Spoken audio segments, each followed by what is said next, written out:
And I want to first say, greetings, beloved. I thank you for welcoming me back. The last time I spoke here was last year, and you all were so very warm, and I felt right at home. As a matter of fact, I now consider Unity on Greenville my second spiritual home. This morning, we're specifically looking at the power of judgment / wisdom, its connection to love, and how discernment and intuition play a role in how we use the power of wisdom. Now, what am I talking about, powers? Let me say that I don't presume to tell you anything you don't already know. You all know this. Some of us, like myself, need a reminder every now and again. So, 12 powers. We all have them. They are innate. We were born with these powers. All we have to do is affirm their presence, and then we can help to accelerate them in our lives. We can use them for good, and there are some who use them for not so good. How can we better understand the power of judgment? First, understand that judgment and wisdom are used interchangeably. The original name of power was assigned by Charles Fillmore, and it was judgment. The word judgment fell out of use around the late 20th century because it really felt so much like judgmentalness, and it was also confused with Bible literalists' divine judgment. Now, this is what judgment is not. Wisdom is not information. Books, universities, libraries cannot give you wisdom. Information, yes, but not wisdom and good judgment. These can only arise from within each individual, says Charles Roth in a 12-power meditation exercise. Charles Fillmore, co-founder of Unity, says this in the Revealing Word: judgment is the mental act of evaluation through comparison and contrast. Spiritual discernment, it is that inner voice through whose expression we come into a larger realization of ourselves. Judgment is a faculty of the mind that can be exercised in two ways: from sense perception or from spiritual understanding. If its action be based on sense perceptions, its conclusions are fallible and often condemnatory. If based on spiritual understanding, however, they are safe. Let me pause here for a moment. Did I tell y'all it's good morning? I missed that at the very beginning because I just realized. Now turn to a neighbor and say, this is a good morning. It is. This is a good morning. Good. Now I'm back on track. Reverends Bill and Sher Holton explains wisdom is the power to practically apply what is known, intuitively discern, and make heart connections. That's in their book, Power Up. Judgment is represented by the Apostle James, son of Zebedee, and is located at the pit of the stomach, at the solar plexus. Soul also means sun. And the color represented by judgment is yellow. Now, we have 12 powers, one of which is imagination. Use your power of imagination and imagine that I have on a yellow outfit.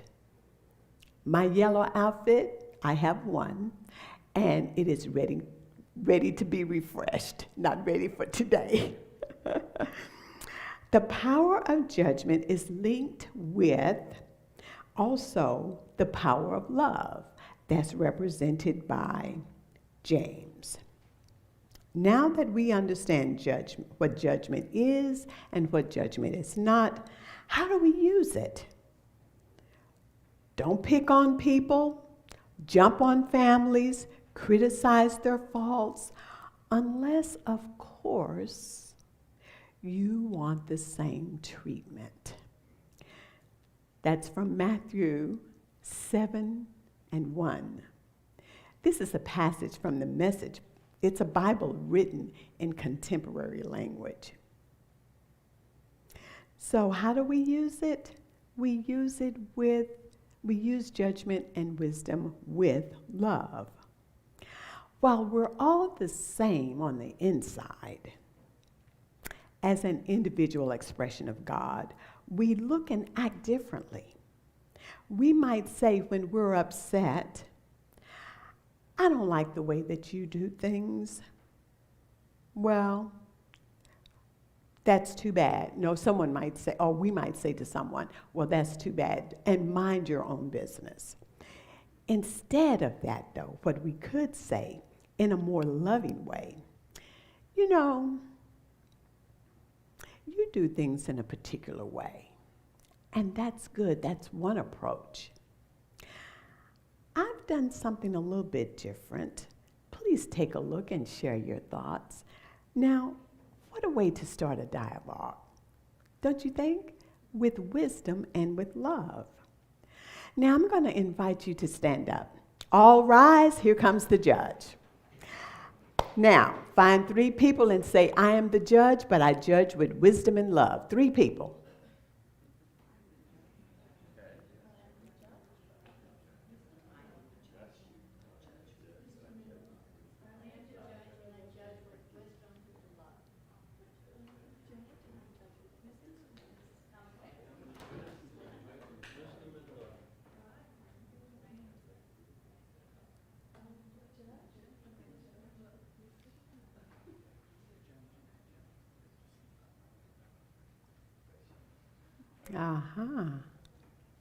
Very good, very good.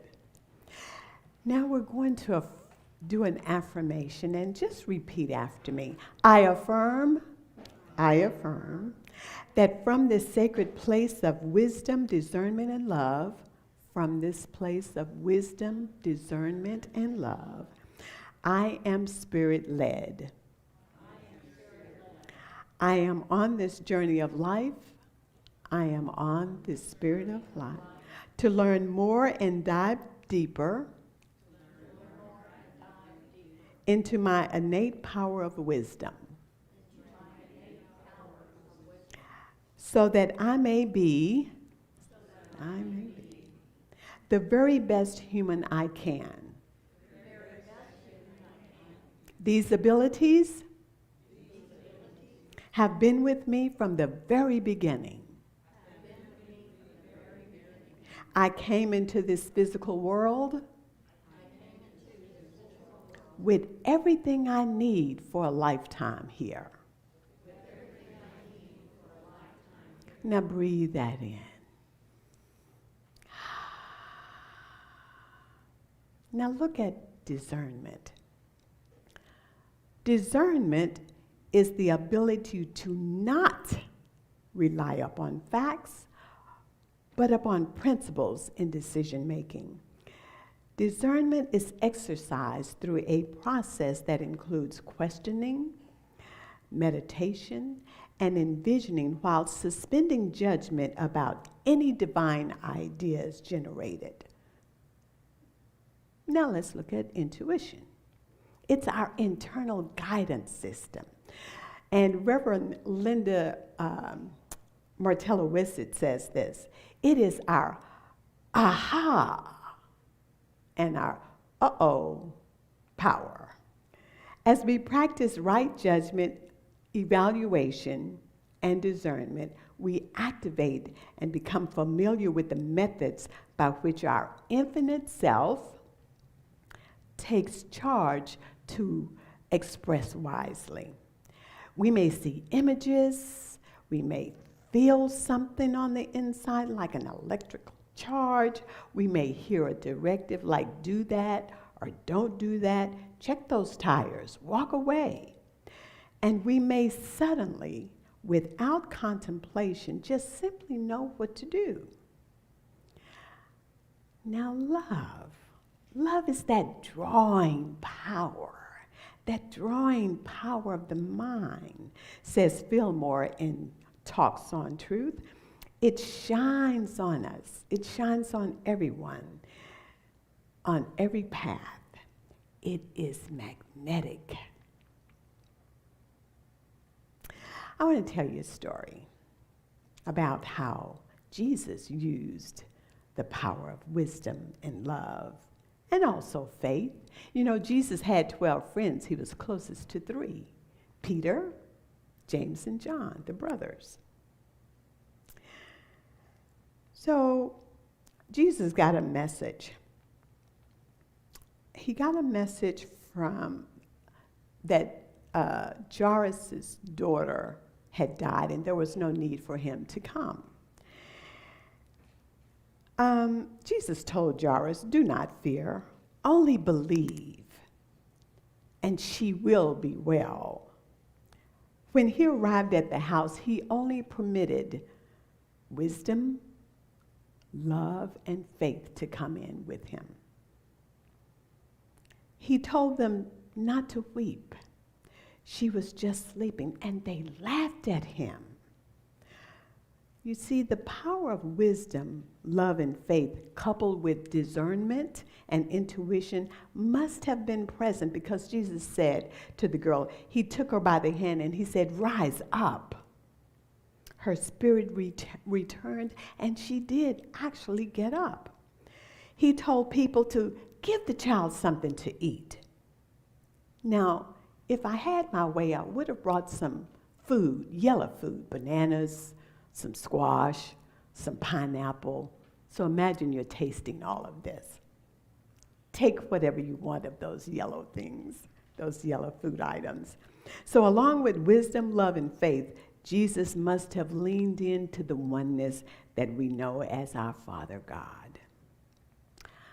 Now I want to tell you a little story about how I experienced wisdom, love, and love.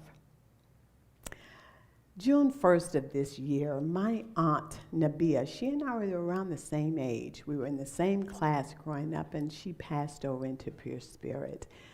And this year, there was a celebration of life service for her, and it was on her birthday, June 1st. Well, when I arrived at the center where the celebration was taking place, immediately I started to scan the room. I was looking for someone. Now, this someone also, like everyone else on the planet, has 12 powers. But this someone didn't use her 12 powers for good. She was the person who stole my identity and moved on the West Coast and had a lovely life, buying cars and condos or townhouses. So I was looking for her, so I didn't sit with her. I didn't want to sit near her because, see, during that time that all of this took place, when she did all these things, I wasn't a student of Unity's metaphysical teachings. I did not know. I hadn't done the forgiveness work. So I was kind of holding a little bit of a grudge. I didn't want to be near her. Well, I found her, and I sat 2 tables away from her, me and my little tribe. As I sat there, though, something began to churn inside of me. You know, have you heard of a butter churn? I imagine that it's going like this. That's what I was feeling. And it was God speaking to me. And this is my side of the conversation with God. What? You want me? No, oh, no. I've held on to this too long, and this makes no sense. Surely you don't want me to do that. Hug her?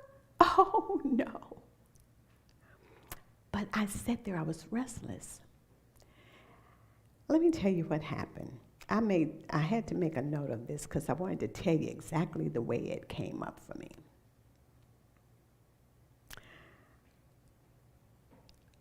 We were, everything started to move like in slow motion, but also in rapid succession. Like time had collapsed. It was the strangest experience.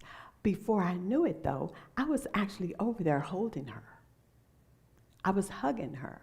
Well, first of all, I called her mother's name to get her attention.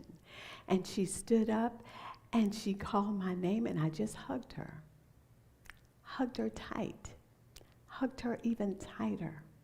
And she whispered in my ear. Now, this is someone I hadn't seen since 1978, 79. I'm sorry for everything. I felt that she was sincere and that she was using her power of love. I used my power of wisdom and love to reach her, and in turn, she apologized. When it was her opportunity to stand up and speak a word about her sister, she called my name and publicly apologized. Not just to me, though, because she had done things to many of the family members. She also apologized to others. I take that to mean that when we lean into our powers, our divine powers, miracles can and do happen. When we lean into the oneness with the one we call God, creator of all things, big and small, it becomes clear, coupled with this poll that was conducted to discover how many people actually believe in God. And the Gallup poll said 81% of Americans believe there is a God when given a yes or no response. I believe that's an open door. It's an open door to share with those who are ready to more deeply know themselves at the highest level, and then to also use their divine power. This is not to say that we are to go on the street corners and proselytize. No, I'm not saying that. But what I am saying is that we don't keep what we know and learn within the walls of our minds or within the walls of our churches and spiritual centers. No, what I am suggesting that we all do is to share what we do know, gently share with those we're directed to share with. So, in closing, I invite you to set aside some time in meditation every single day, as this will allow you to tap into the subtle messages from Spirit.